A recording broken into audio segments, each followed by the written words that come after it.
So hello दोस्तों, आज हम लोग पढ़ने वाले हैं काइंड्स ऑफ नाउन का ऑल डिफिनेशन।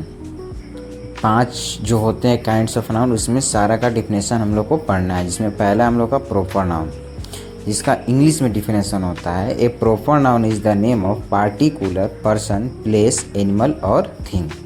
ये हमारा इंग्लिश में डिफिनेशन होता है। अगर हिंदी में इसको डिफिनेशन करें तो किसी व्यक्ति, वस्तु, स्थान, जानवर के खास नाम को व्यक्तिवाचक संज्ञा कहते हैं। ये हमारा हो गया प्रॉपर नाउन का डिफिनेशन। इसका मतलब है किसी खास व्यक्ति का या किसी खास वस्तु का या किसी खास स्थान का या किसी खास जानवर के नाम को हम लोग व्यक्तिवाचक संज्ञा कहते हैं। जिस एग्जाम्पल में राम हो गया, पटना हो गया, कैट हो गया, डॉग हो गया इत्यादि, इससे जो भी होंगे वो प्रॉपर नाउन में आएंगे। ये होता है प्रॉपर नाउन का डिफिनेशन। ठीक है दोस्तों, अब आगे हम लोग चलते हैं। अगले किस चीज़ का डिफिनेशन होता है। सो दोस्तों, अगला जो हमारा डिफिनेशन होने वाला है वो है कॉमन नाउन का। इसका डिफिनेशन होता है a common noun is the name given commonly to every person, place, animal और thing of the same class और काइंड। मतलब कि इसको हिंदी में अगर बताया जाए तो वह संज्ञा है जो किसी एक व्यक्ति, वस्तु या स्थान के बजाय संपूर्ण जाति, वर्ग या श्रेणी का बोध कराता हो। यानी किसी एक चीज़ का बोध ना कराकर उसके पूरी जाति का बोध कराता हो, संपूर्ण जाति का। जैसे ऑफिस हो गया, स्कूल हो गया, पेन हो गया, चेयर हो गया। ऑफिस में सारे लोग आते हैं और स्कूल में सिर्फ एक ही नहीं होता। स्कूल का मतलब पूरा स्कूल, क्लास नहीं, पूरा स्कूल। पेन के बारे में मतलब सारे पेन।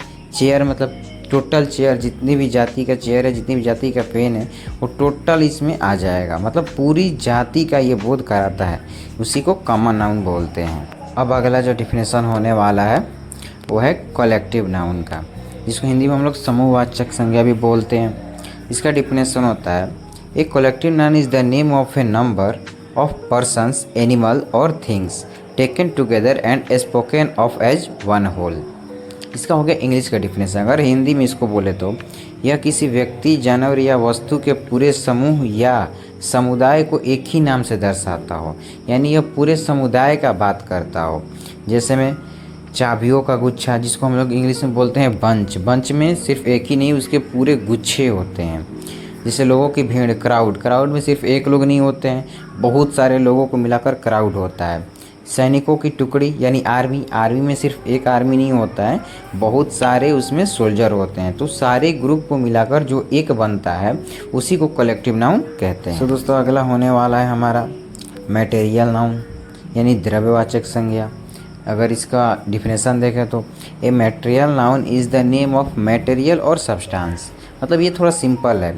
मतलब वह संज्ञा जो किसी ऐसे पदार्थ या सामग्री को दर्शाती है जिससे अन्य चीज़ें बनाई जाती हो, जिसे हम गिन नहीं सकते हैं। मतलब कि हम वैसे चीज़ों को इसमें बताते हैं जिसका उपयोग हम लोग किसी चीज़ को बनाने में करते हैं। जैसे किसी चीज़ से उसको बनाना, उसको बड़े चीज़ों में बनाना, जिसे हम लोग गिन नहीं सकते हैं। इसका ये भी डिफिनेशन है कि हम लोग उसे गिन नहीं सकते हैं। जैसे ऑयल हो गया, ऑयल से हम लोग कितनी सारी चीज़ें बनाते हैं। घी हो गया, घी से भी चीज़ें बनती हैं। मिल्क हो गया, मिल्क से भी बहुत सारी चीज़ें बनती है। वाटर भी हो गया, राइस हो गया। तो इन सभी चीज़ों को हम लोग गिन नहीं सकते हैं और इन सभी चीज़ों से हम लोग कितनी सामग्री को बनाते हैं, इसलिए इसको मटेरियल नाउन कहते हैं, यानी द्रव्यवाचक संज्ञा इसको कहते हैं। अब आते हैं हम लोग का लास्ट है अब्स्ट्रैक्ट नाउन, जिसको हिंदी में हम लोग बोलते हैं भाववाचक संज्ञा। इसका डिफिनेशन क्या होता है। An abstract noun is the name of some quality, state, feeling और idea that we can only feel और थिंक बट कैनॉट सी और टच। यानी यह किसी व्यक्ति, वस्तु या स्थान का नाम न होकर किसी गुण, अवस्था, भावना या विचार का नाम होता है। इन्हें आँखों से देखा या हाथों से छुआ नहीं जा सकता है, केवल महसूस किया जा सकता है। मतलब कि वैसी चीज़ें जिसे हम लोग देख या छू नहीं सकते हैं, सिर्फ महसूस कर सकते हैं उस चीज़ को। यानी हम लोग उसको अपने आँखों से देख नहीं सकते हैं, उसको टच नहीं कर सकते हैं हम लोग। जैसे हमारे इमोशंस हो गए, इमोशंस को हम लोग सिर्फ महसूस करते हैं कि हम रो रहे हैं, हंस रहे हैं। ठीक है, जैसे में खुशी हो गया, जॉय, आनंद को हम लोग देखते नहीं हैं, टच नहीं करते हैं, सिर्फ उसको महसूस करते हैं कि हम लोग जॉय कर रहे हैं, आनंद कर रहे हैं, खुशी कर रहे हैं।